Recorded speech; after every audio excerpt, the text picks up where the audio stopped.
If the mics take a seat, it's about to ignite. Two dudes with the spread, keep your bets locked tight. Sports talk sharp like a razor blade edge. Numbers don't lie, no need for a hedge. Welcome to the greatest fucking show on earth. From the pitch to the court where legends birth.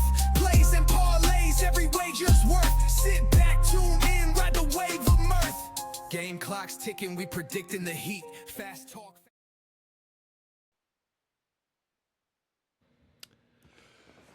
Ding, ding, ding. Welcome to season 2, episode 4, Two Guys, One Spread podcast. Tommy and Joe here, ready to give some takes on some of the current stuff. I got a take already, Joe. Joe, I already got a take. That jersey is a piece of shit. Yeah, so I'm wearing this jersey. It's awful. I hate it. I'm trying to jinx them. I'm rooting against them. And I've bet Montreal the last 2 games versus my buddy, and I've lost. Right. And I'm trying to jinx them. Like, I was going through some stuff. I'm down here, and I'm like, I'm wearing this thing. Like, I feel like if I wear it, I could jinx them. I know, like in fantasy baseball, the second I turn on my pitcher, like to watch or listen, he's going to get destroyed. Like, oh, this guy, he could be dealing. And I'm like, oh, I'm so excited. Let me tune in and watch. And it's just hit, home run. I mean, there's multiple times where it's like the first or second pitch. And they just kill it. I'm like, it's unbelievable. I just turn it off. I can't. It makes me so mad because I just want to watch my pitcher be somewhat successful. And it's just always a nightmare. So I'm trying to jinx him. That's the plan. So it's slightly better than the one with the red sleeves last night. I hate Carolina, and I hate their jersey. I don't like anything about them. Those are better. The jerseys last night, they're one of the most putrid things I've ever seen. They're the same one you got on, but they had red sleeves for some reason. It's stupid. I hate it. I hate everything about it. But if you're going to jinx it, I get it. But we did talk about this last episode. What was going to happen? They're going to win game 1, Montreal, because of the law. I bet it. It was obviously the most easiest money I've ever won. And then we knew Carolina would settle into the series. And, a couple, overtime winners. But, I mean, I'll be honest. There was part of it I watched when I'm watching last night, and I'm like, Carolina's just kicking their ass right now. Yeah. Like, it's crazy to see. It makes me feel... It makes me feel like Buffalo would have really struggled versus Carolina, too. Because... Oh, I agree. There were times Buffalo looked really good versus Montreal, and times Montreal looked really good versus Buffalo. And I'm watching last night, I'm like, dude, I mean, this doesn't look like the same Canadiens team right now. I mean, I think it ended up 38-12 in shots. And that's with Montreal. I believe at the end, they meant it was like 27 block shots. So, I mean, it was just utter domination. By Montreal blocked a lot of shots, and they were quality shots. I mean, they were blocking. Yeah, it really.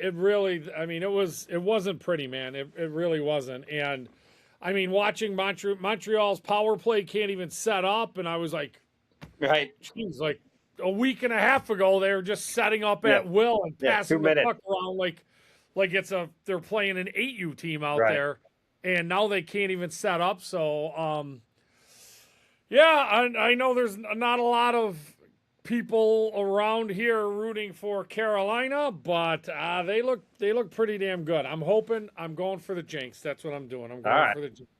All right. So, speaking of jerseys, we just brought it up. Did you hear some of the talk about the Sabres and that? Yeah, I did hear that. For some reason, I really like that jersey. It is a nice jersey. I like it better than I'm not a black and gold guy. I'm not a black, the goat head, black. I just not a big black jersey fan. I think I like it. I do like it. I think the Sabres have a lot of bad jerseys, actually. I think the Slug's a terrible jersey. People like the goat head. That's not for me. They remember the red with the swords. That's just a god awful jersey. So I did Oh, see this. the red with just the black sword. Yeah, the blood Yeah, those that's awful. not a But fan. I did see, and actually, my daughter has that retro reverse jersey in a Barnes, Stu Barnes. So Yeah. I just seen it. She had it. I was like, oh. But yeah, I do like it. I like the retro reverse. I don't hate. I don't. So I don't. I'm good with the goat hat and the blacks. I'm good with them. I as much as I'm a Sabres fan, I feel like most Sabres fans really like all like the traditional one. Right. And when they were excited when they went back to that blue and gold, and that there's a talk about the different blues. I'll be honest, I don't care what blue it is. The original Sabres to me is okay. It's kind of boring. Like I don't hate it. I don't love it. I do not like that red one you talked That's about at awful. all. That's the worst of all. And the like I said, I'm okay with the goat head, but for whatever reason, the slug was terrible. Yes. But for some reason, the blue and gold and the goat head, I Yeah. really like it. I got just behind it. like I can get behind it. I can get behind it. I was excited seeing it. I think it's a good mix of the two. I think it is good. I do like it. Yeah. I do. I was pumped. I honestly, I haven't bought or got a jersey for really any sports team. I mean, I used to get them all the time. I haven't in a while. There's a good chance that that's the next one I get. I really, really like it. All right. I like it. So, yeah, we talked a little bit on the Eastern Conference Finals. Like I said, certainly seems like Carolina is the stronger team here. I mean, I don't see. It's weird because some of the guys that I saw be really dominant at moments in the Sabres series don't look that way at all. Yeah. Like Demidov out there, I'm like, man, this guy's just a guy. I don't even see, like, he doesn't even look dangerous. Caulfield's had some moments. Hudson still looks okay, but he definitely don't look quite as dominant as he did in some moments versus Sabres. Right.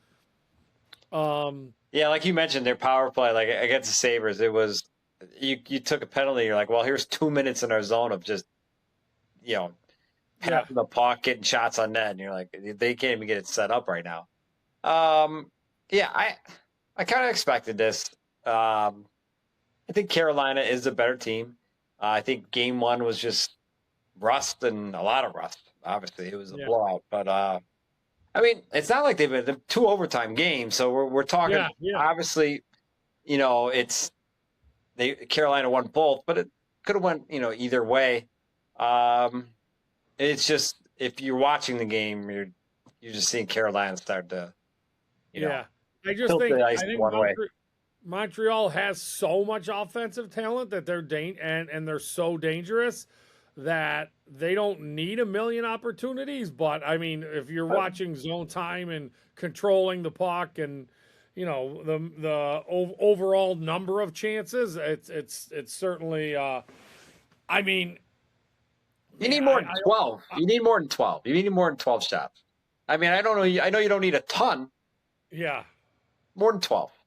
I feel like 6 to 8 of the blocks that Montreal had were like maybe goal-saving blocks. I agree with you. I agree with you. Especially late in the third. I was the one I remember. I was like, oh man, that was a great block because that could have went in easily. Yeah, they had a number of them where I was like, damn, these guys are really doing a good job of blocking these shots. But realistically, I was like, you can't do that every game. I mean, some of these were just one-timers across the ice, and just really, really high quality chances if they get to the net. So, Montreal's going to have to do something, or else this series is, I guess maybe it'll get to 6, but, and then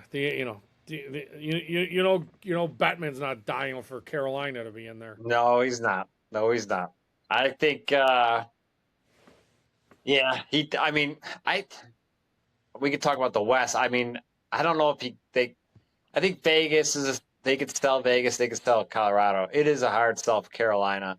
Montreal's an easy sell, the crowd and everything like that. Yeah. Canada team. But yeah, if you want to talk about the West a little bit, a little surprising, I would say. For sure. So that's what I picked this up for. Knights are up 1-0 right now. Yeah, I was camping this weekend, so I didn't catch this series as much. But yeah, very surprising. And I never count out Colorado at all. But yeah, I mean, you got to be surprised. I don't know. Are you surprised? You got to be. It's not like Vegas. They've been here. I guess we're just counting out Vegas a little bit for some reason. Sure, I think well, I mean, they were relatively unimpressive most of the season, right? Right. So I think that's part of it. I mean, if you take a look, they were 39, 26, and 17. I mean, that's not a great record. Yeah.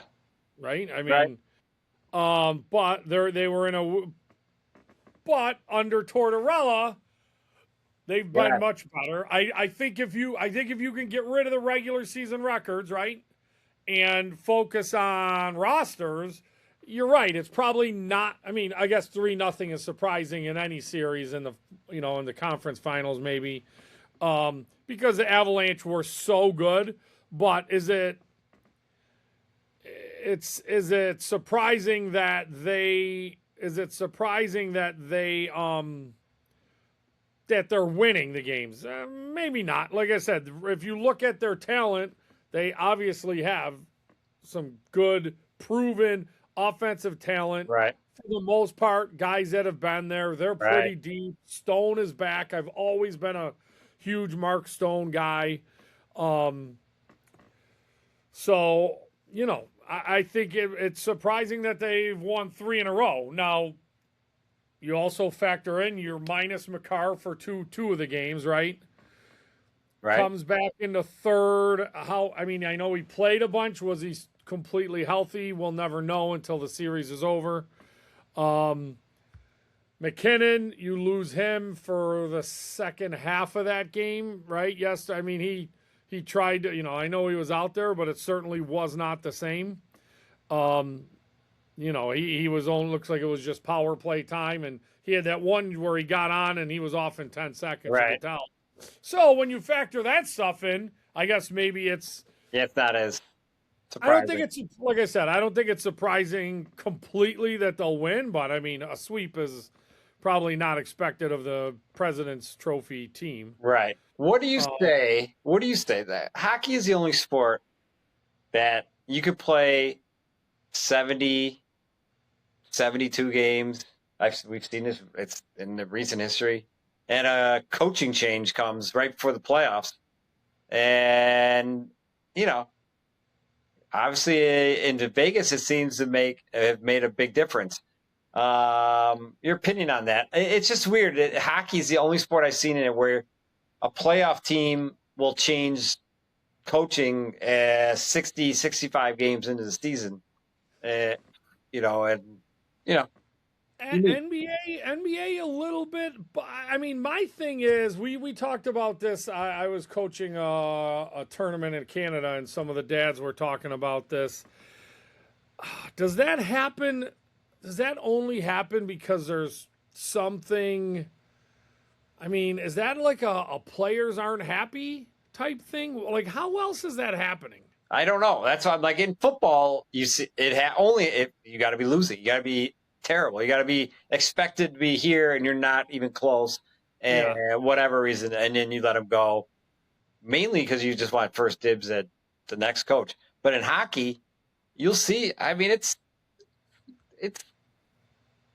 happened enough in the last 10 years where you're a playoff team, you're going to make the playoffs, and then game 60, they're changing coaching and whatever. I mean, there's got to be something to me that says that I mean, again, how much, and this was the discussion we had with the hockey dads, is how much systematically are they changing, right? Right. I mean, it's not like Tortorella's coming in and he's like, listen, tomorrow we're changing up the complete forecheck Yeah, power yeah, yeah. play. Like, Yeah, he's that not doesn't blowing up seem- everything. Yeah. So like, there's a part of me that's just like, are players just not happy with the coach for whatever reason? Coaching Sure. style, the message is getting old. They just don't like the guy. I don't. And then it's like you get somebody new in that you want, and you're playing freer, you're Yeah, a playing little happier, energized. you're playing harder. I mean, it's something. There's something to it. I There's mean, something they to it are, because it happens a lot now. you know what I It's mean? a weird thing. I mean, yeah, basketball. I don't know. It just seems like hockey's the only sport I see where a winning team or a team that is right there, not bottoming out by any means, changes coaches really late in the season. And Vegas is right now. Is it the coaching change? It possibly could be. They're better, playing much better. There's got to be I mean, something I'm to curious it. to Players see- haven't changed. I'm curious to see what happens. So this was the other part. Is I'm like, it's interesting how they bring in Tortorella, right? Right. I mean, that guy. I think we counted. This is his seventh or eighth team, right? Now I think he had Tampa Bay twice. But I mean, he is 67 years old. There's a part of me that's like, this guy. I mean, he's tough, right? I mean, he's tough. I think he's tough on the players. I think he's certainly tough on the media. I mean, if it seems like with you bring in Tortorella and the stays 3 years or less, Right. right? Yeah. Like it's I hear you. so like there's a part of me that's like, I'm almost curious to see. Could you imagine if they pull this out and they win the cup? I'm wondering how long that this guy is sticking around. Right. I know. Because his stays are usually pretty short. I'm trying to pull it up here right now. I mean, I listen. I love when he talks to the media. I think some of his interviews are hilarious. Yeah, pretty good. But I know he seems like the kind of guy that wears the welcome out, whether it be certainly with the media or with just even teams. But whatever has happened in Vegas has worked great, because he certainly has certainly sparked a fire and gotten those guys all on the same page. Right. No, I know. It definitely is done something. Like I said, players haven't. This is post trade deadline. This is late in the season. Players haven't changed yet. The team seems to be just have a new life about them, and some of those, like a guy like him. I mean, going back to what we said before. So one, now you're firing the coach. right. And is there any sort of discussion about who are we bringing in, right? Like, Yeah. I don't know. Is that almost predetermined before? I got to you feel fire it's him? predetermined. You're like, we've already talked to other coaches to see what the interest is. Listen, we're looking to make a move here. Are you interested? It gotta be. You can't just fire. You gotta have a coach. You're gonna be playing in a day or two. You can't fire and then wait and like just hope. You gotta have a guy in mind. It's not football where football.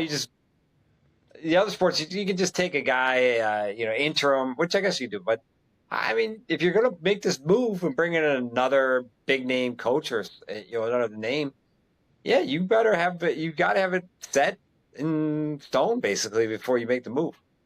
I mean, so I finally found it. So he was at Philly for 3 years. I guess I'm kind of wrong. He had a 6-year stint in Columbus, maybe 5.5. He had 1 in Vancouver. 1, 2, 3, 5 with the Rangers. Then he had a run of like 7 or 6.5 with Tampa. And he had a little cup of coffee with the Rangers, like a 4-gamer. That must have been an interim or something. So he's definitely gotten around a little bit, but yeah. And then it's interesting stuff. That would be my favorite part of if I could ever somehow get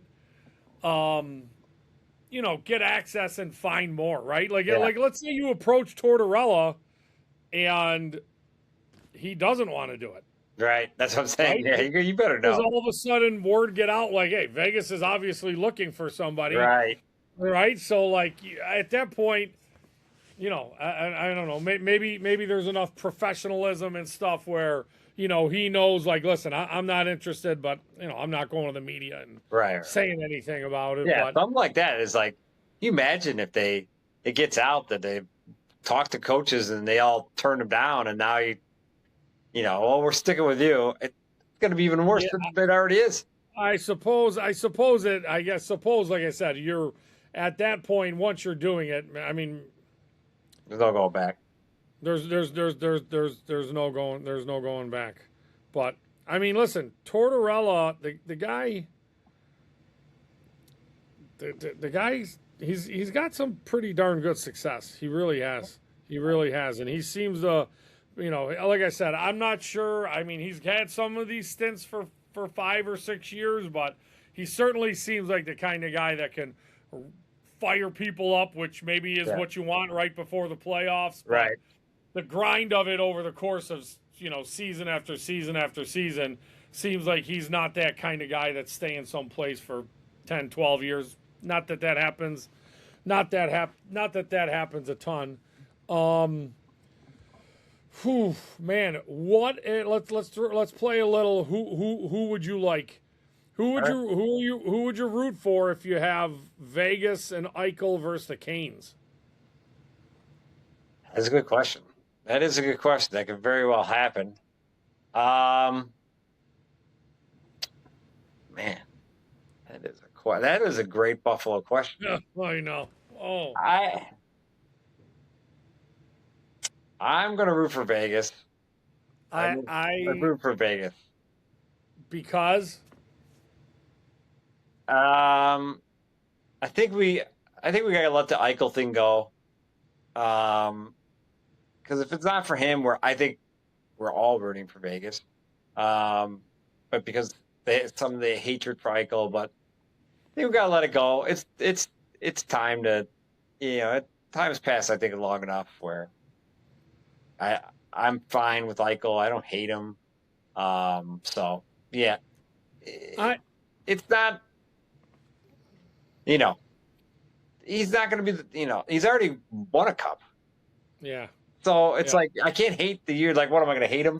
He's already done it. He left and did exactly what he wanted to do. So what the hell am I going to? Who gives a shit if he wins 2? People always leave Buffalo sports. They do great. So that's the way it is. Yeah. I agree. I'm definite. I would be doing the same thing. I would hope. I didn't really get. I guess there's a few reasons why. One, just not liking to see Carolina win. That's one. 2, I agree. Put the Eichel thing behind. I would hope at some point. And I don't know if it ever comes up again, but maybe he gets in the Hall of Fame and so at some point that he would be able to put the Buffalo stuff behind him, right? Right. And maybe accept a little of the blame too. Again, I think there's a little bit of stuff behind the scenes that maybe we don't know. I think we talked about this on the show before, where did Buffalo handle everything perfect? Yeah. Force him to get that surgery, almost to like use it as a way to get him out of here because they were done with him. I don't know all of that, but I think he was young and had a stubbornness about him, and Buffalo fans were just frustrated because we're in the middle of a drought, a bunch of losers, and we're just trying to we're just trying to have a winner. Like that's all we want. That's all we want. I know. So if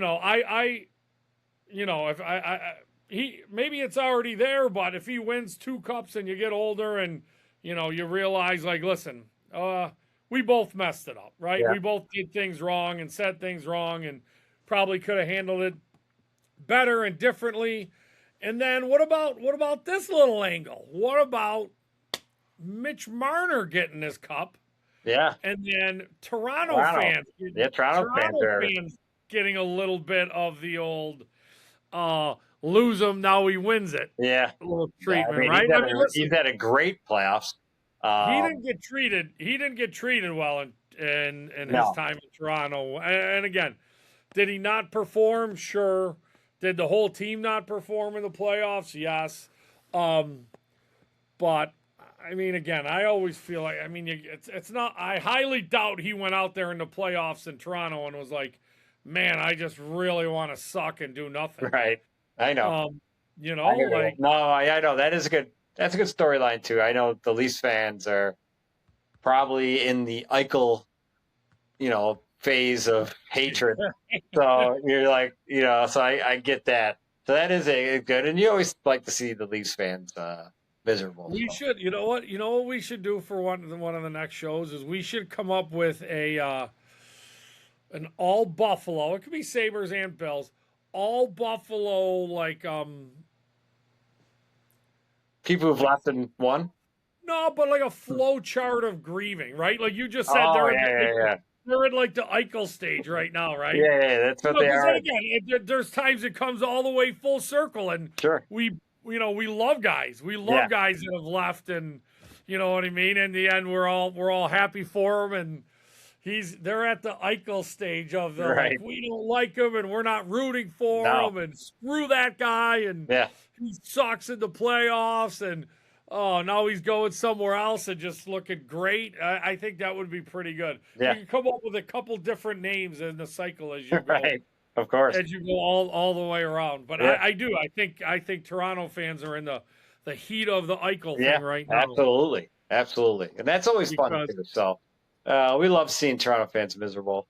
So yeah, I like it. I do. That's a good idea. I like why I always like reminiscing about misery Buffalo players leaving and what stage you're in, and when do you root for them, when do you come back to say, okay, it's fine. So yeah, man, I'll tell you what, there's a couple of these teams. I mean, I know last time we talked about the Sabres and goaltending stuff and where they would go. I heard another interview with someone talking about Hellebuck again and how he certainly could be available. But, man, there's a couple of these teams that, I mean, Colorado, not that it's all goaltending, but are we completely convinced their goaltending is solved? Right. I mean, they have offense and they can play defense. So is the goaltending the issue? Edmonton's been year after year just searching for anything that resembles a somewhat solid goaltender. Man, I'd hate to see Buffalo really fall into that same freaking wild goose chase that some of these teams are on. I mean, Toronto's been on it, right? I mean, they've been on. I mean, they haven't had someone that they've seemed to have been able to make a run with, and I don't think it's. I mean, again, I've said this where I think a lot of times some of that comes down to bad defense, right? But, yeah, it's interesting if you see if Colorado's getting bounced here, it's like, man, Colorado, Edmonton, these teams that are just perennial studs over in that conference, and yet can't seem to. I know Colorado once before, but get over that hump, or some of it just that playing style, that run and gun. Where, yeah, it's interesting. Yeah, it'll be an interesting offseason. You're right. I mean, goaltending seems to be an issue for some of these perennial A-list teams. We'll see what happens, but. Well, and like we talked about in the Buffalo series, I just think in the playoffs, the game is it's definitely a little bit different. It's tighter. It's it becomes a little more like you really gotta, I feel like, grind to get these goals, and that Yeah.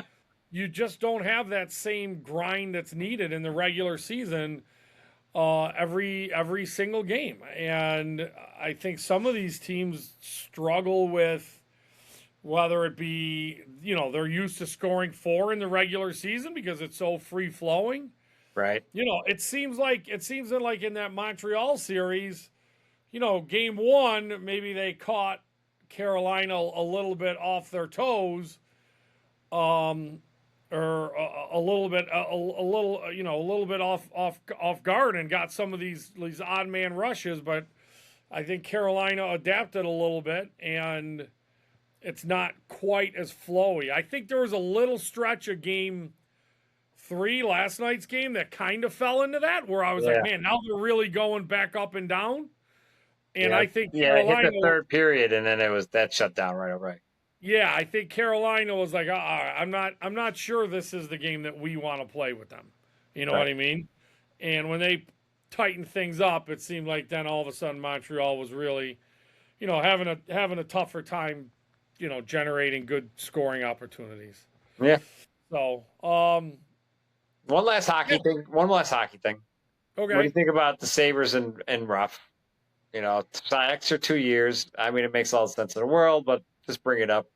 Yeah, I mean, I love it. I know there was a little talk about, he's older, and does he want to be around? But I don't know. I'm assuming the guy, I think it's safe to say he loves coaching, right? I mean, he could have walked away from coaching at any point in the last 15 seasons and probably been financially fine and gotten some job doing something else. So, I mean, I think he's in a great spot. I think you got a nice young team in a really great position to be successful for the next few years. I know he's away from a couple coaching milestones as far as total number of wins and stuff like that. So if he wants to do it, absolutely. I think it's a good move. I like how they did it right away, right? Yeah, got it out of the way. No questions, worried about your future of your coaching. You got it locked up for a little while, and we could just move on and worry about other things. So I agree. Yeah. Worry about Tuch. Tuch, that's right. And free agents and other fun stuff coming up. Let's go ahead. I think real quick we can talk. I'm pretty sure Tuch's gone. Yeah, I know. I hear about him, and I hear him talking to the media. He's not talking like a person who's staying. That's my opinion. Yeah, I will say, and I think they're off. I think they're off by $2 million a year, so that's also a big issue. Well, and I guess 2 things. One, I know I talked before about him staying and all of that, but I didn't really realize that the contract he was on was kind of so small. Like, he's been underpaid, right? Pretty good for the last little bit.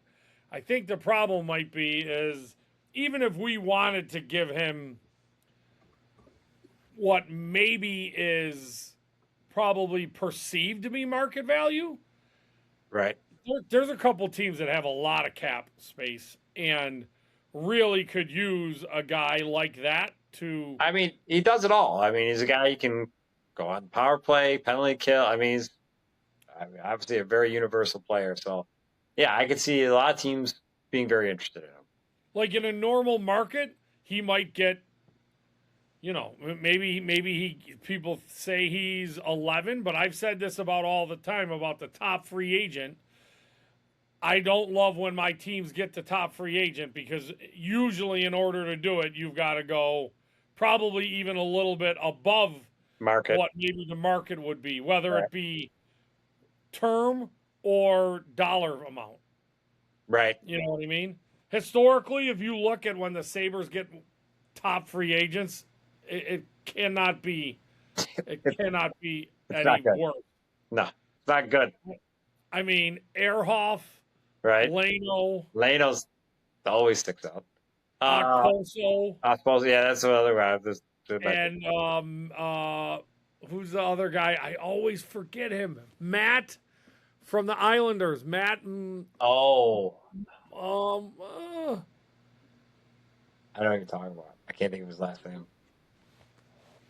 Shit. God, he was.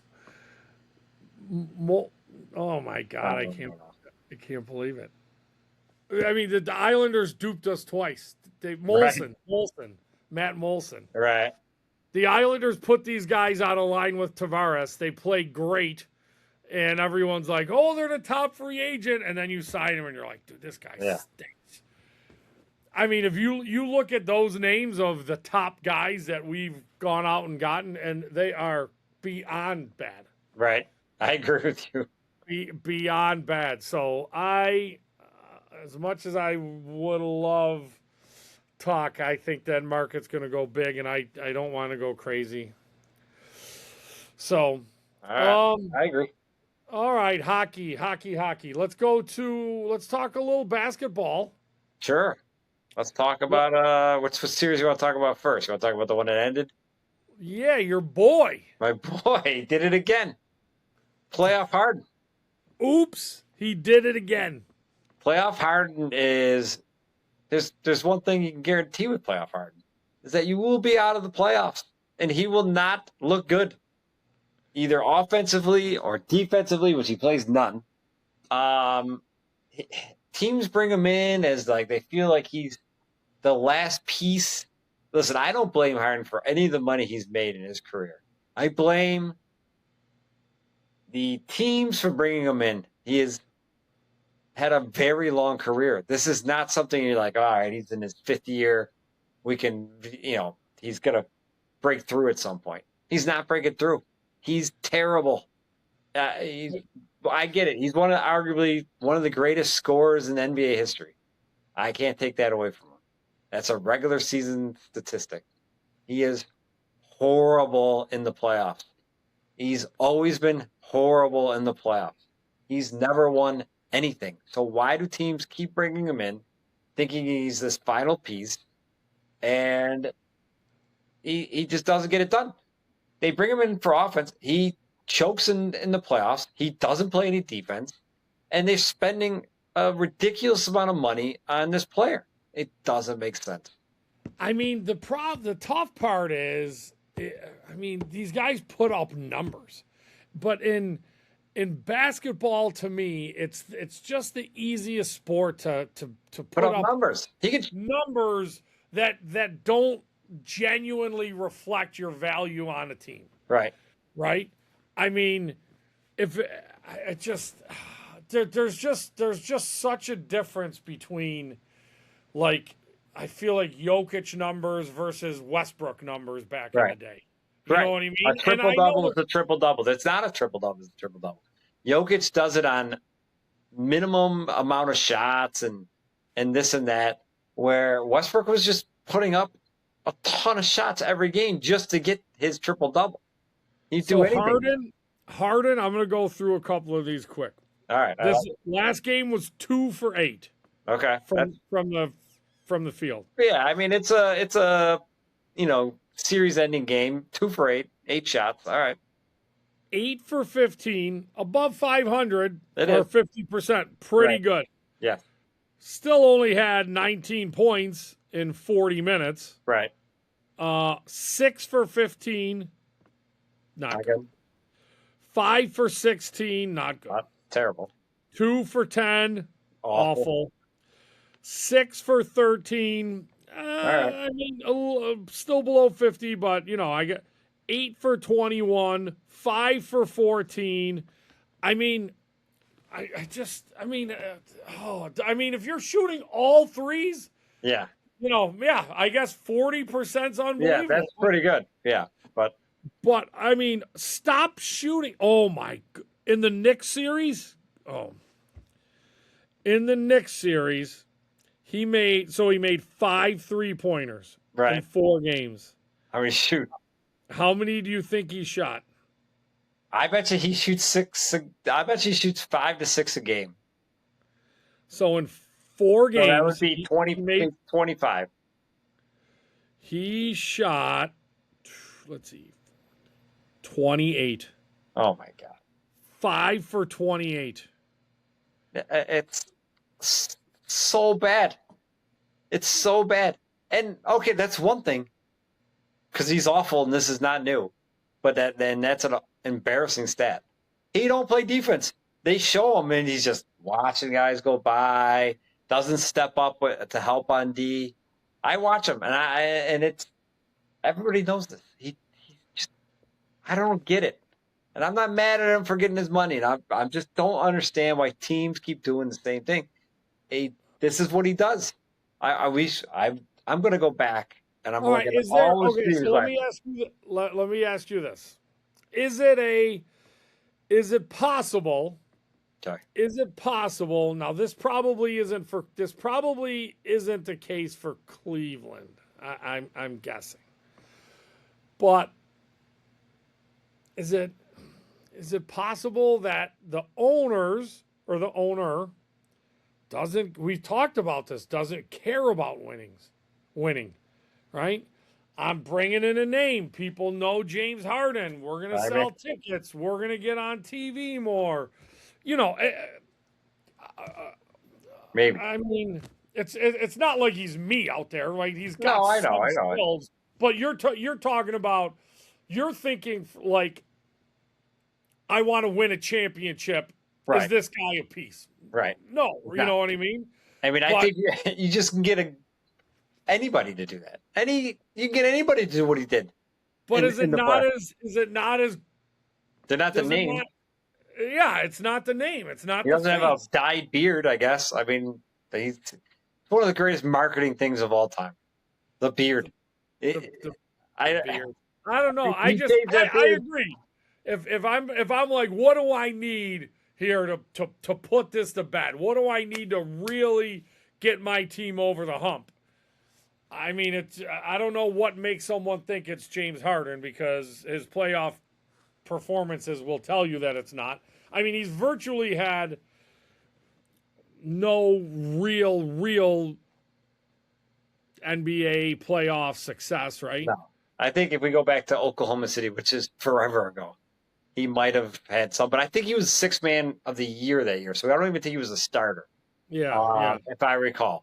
So I mean, what about the Knicks and the run that they're on here? It's pretty impressive. I know people are saying they kind of got a good draw, which listen, you play who's in front of you. You can't do anything about that. But I mean, they've been they blew out Cleveland. They destroyed Cleveland. Besides game 1, where they had a great comeback, they blew them out every which way. I mean, they've won 11 playoff games in a row. So, right. Again, we talked a little about Carolina and their easy draw, right? Right. But 11 playoff games is 11 playoff games. I agree. I think it's great for basketball to have the Knicks back in championship series. I like their team. I do actually like their team. I'm a big Towns guy. I like them. I think they have good role players. I think you have your two scorers in Towns, who has been playing a little bit more inside than he used to, which they need him a little bit to be not just a 3 guy.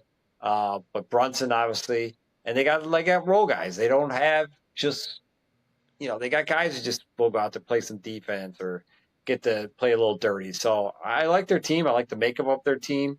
Go ahead. I think it's been a great run. You think they have a shot in the finals versus either of those teams? No, I don't. I was just gonna say I think it's a great run, but I don't think they have a shot no matter who they play. I think both teams are better than they are, and I think they'll have tough matchups once they get into whoever they play, which that other series is great. But it's been a great run. You can't take anything away from them. they made a coaching change after last year, and last year they had a very good season. So people Yeah. are questioning, like, what are we doing? They're going to make a coaching change. This is the best season you've had in forever. But They're hoping. I mean, the Bills are following the Knicks. they are. method. They are. That's They what they're follow the going at. narrative. We're going to see what happens. But yeah, Yeah. I remember they was like, they made I that think I coaching was one change. of them. I think I was one of them that was kind of questioning Yeah. the firing. I'm like, it's hard to get to finals. It's Right. hard to get to these places, and I think I was. I'll be honest. I'm pretty sure if we go back on one of the episodes, I was questioning it, but Right. it seemed to have worked. I think if somehow the Knicks could play the Spurs, I think they could. Yeah, Spurs are young. I feel like they maybe could find a way. I think OKC will kick their. I still don't think they beat the Spurs. I was thinking the other day when I was looking at some of this. We might have to come up with a list of teams. Is there any team that has really effed things up? I mean, really effed it up as bad as the Dallas Mavericks? That's a good question. I mean, I will say the Kings. Let's say the Kings. Sacramento gave away SGA for, what they traded him for? Oh, another guy. He's like a Harden guy. He's been on a billion teams. George. oh, They traded SGA for, I don't know what else is, if there was anything else in that deal, for George. That he's basically Harden. I hate that guy too. He doesn't get as much hate from me, but I hate him. He doesn't. He's another guy who does that. So he traded a two-time. I know they didn't think he was going to be a two-time All-Star, two-time MVP for George. oh boy, I don't know if I. So I'll can say read. the Kings. I know the Mavericks have. So the Kings. This said. No. Pretty sure it was the Kings. The Clippers. Clippers. Okay, Clippers. Yeah. Sorry. SGA. Danilo Gallinari. I remember. Gallinari, okay. 5 first-round picks It's the worst trade. and 2 first-round pick swaps to Oklahoma City in exchange for Paul George. Wow. That's a horrible trade. God, that Oklahoma City. Oh my God. No wonder they're amazing. That trade alone made them amazing. For a guy who's done nothing and he's never done anything. yeah. That's awesome. That's an awesome trade. I mean, the Mavericks had Brunson and Yeah. Doncic, Yep. right? And then it was like they can only keep one, or how are they going to figure this out? And they let Brunson leave, and I mean, then Doncic for Anthony Davis. Yeah. I mean, did anybody? I mean, I know people were outraged at the time. But did anybody in Dallas really feel like that trade was a good trade? I mean, No, Anthony no. Davis is just always He's just always. I mean, He's nothing. He's just. Yeah. he has like 10 games a season. You're like, dude, this guy's dominant. This guy's like Shaq, Right. like dominant. And then he has 25 where he's good, and then he's hurt. Right. Oh man, look the Mavs. Mavs Holy and the Clippers are how you become bad teams or just Holy perennial teams that just smoke. can't do it. Yeah. Wow. Yeah. That trades. That's unbelievable. These trades. Isn't that really is unbelievable. So yeah. Yeah. I do believe that whoever wins out of the West will win it, but I agree with you that if the Spurs win, I give the Knicks a chance. I do. I do. I think Yeah. Towns plays a similar style as Wemby, where he's outside, so and he can guard a little, probably guard him a little bit better with his movement. Um, I do think the matchups are a little bit better for the Knicks. So yeah, I think if the Spurs win, yeah, the Knicks could. I think it'd be a long series. I think it'd be a good series. I think for the NBA, man, if I don't think, especially based, I mean, there's still some time left in this game, but the Spurs Knicks series would be insane for the NBA. Yeah. Oh yeah, they definitely I want Wemby to make it to the finals. He's must-watch TV, and SGA is not a popular MVP. I mean, he's just not. The guy's done things that few have done. Yet everyone's like, well, it's a small market. I don't believe that. His game is just different. There's nothing flashy Yeah. about his game. I mean, he don't dunk, he don't shoot threes. He's just Yeah. the most consistent, great guy. Gets a lot of fouls, which seems like as much as hated, and is a great mid-range shooter. It's just unpopular basketball, but it's very. It just works. Just works. Well, and I think sometimes when a team is so good, right, that Right. it sometimes takes away from the like the allure of like one guy just being awesome, right? Yeah. You're like, yeah, he's awesome, but man, that team's so good. Yeah. You know what I mean? You're like the team's so good that it's like it doesn't seem like he's carrying the team like we all want our true superstar to do. Right. But yeah, I mean, listen, they're going to be there. I think there's a really good chance they win it this year. Right. And I don't know. I know I've said this before where you're like, man, when are they not going to be good? And things do go bad quickly, right? Like could Chet have injury problems as a big guy? Could SGA Right. tear a knee? Like, yeah, I Yeah, mean it yeah, does. It goes, I remember at the time there were talks with Golden State, like when are they? And then so it happens, but they certainly look like a really good team that's going to be around for a while, and I think there's a great chance that we talk about bad luck franchises, or just like we talk about the Mavs and the Clippers. We talk about teams with the most amazing luck, and that's the Spurs have to be right up there. They they get an unbelievable run, and then they get a next big star, and then then that guy is retiring. They have an off year, next big star. And it's just over and over and over. And they work out. And they it's work out. Yeah, I mean, listen, it's not like one of these big guys turned out to be Greg Oden. I mean, no, I know. It's crazy. They've been great. The Spurs, give or take a year, have been great since the early 90s, mid 90s. I mean, they've been a franchise that's been right there for 30 years. Yeah. And as soon as I'm telling you, Wemby's going to retire in 15 years, 12 years, and they will win the lottery going into it. It's going to be the next big star, and they'll be fine for another.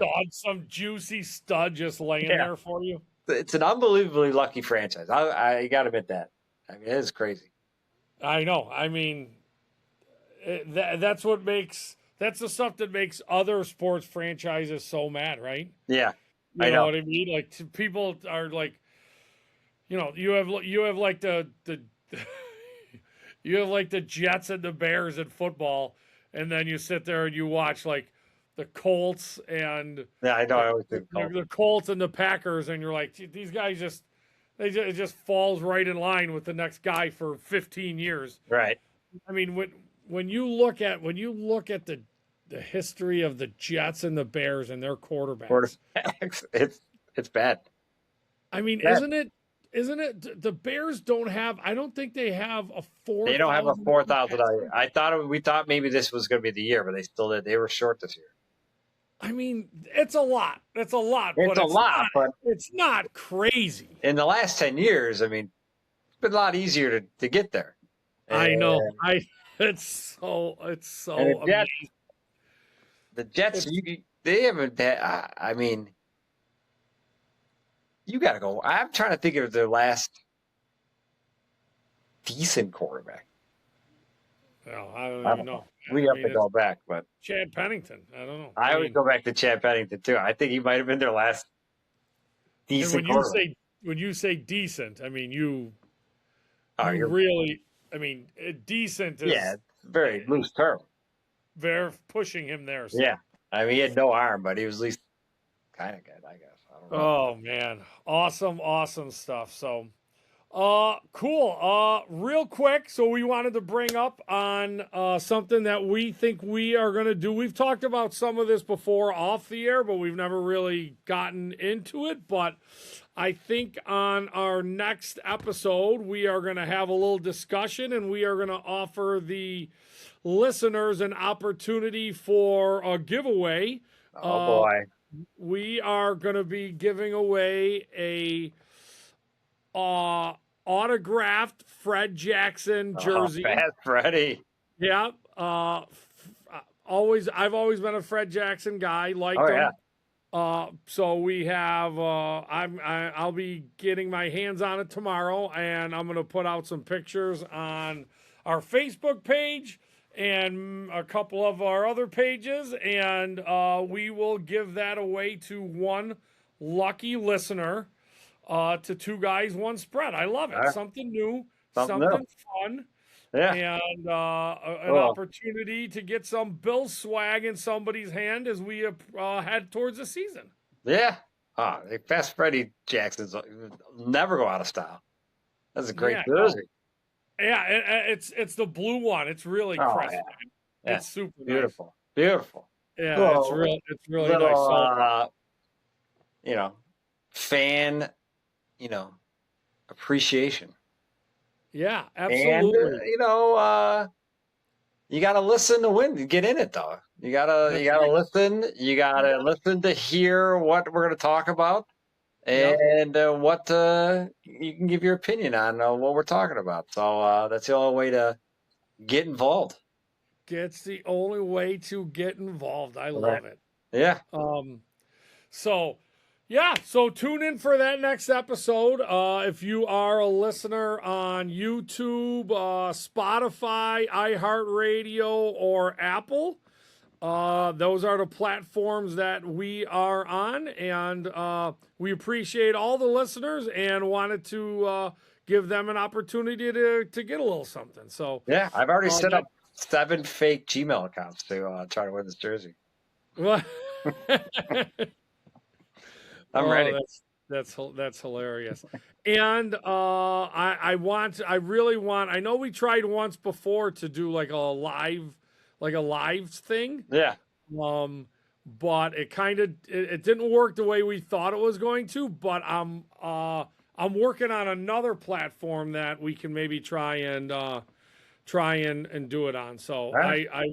I tested it out today. It's actually for the girls hockey team I coach, but Right. I saw that you were doing something with another live stream.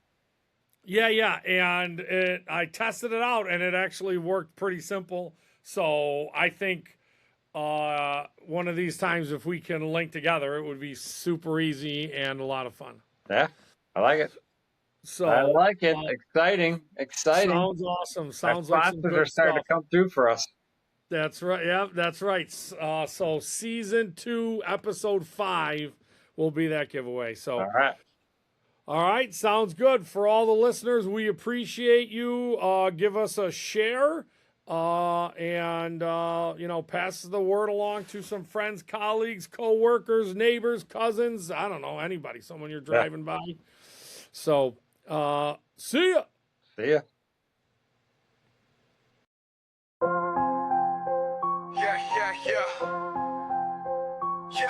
Hit the mics, take a seat, it's about to ignite. 2 dudes with the spread, keep your bets locked tight. Sports talk sharp like a razor blade edge. Numbers don't lie, no need for a hedge. Welcome to the greatest fucking greatest show on earth. From the pitch to the court where legends birth.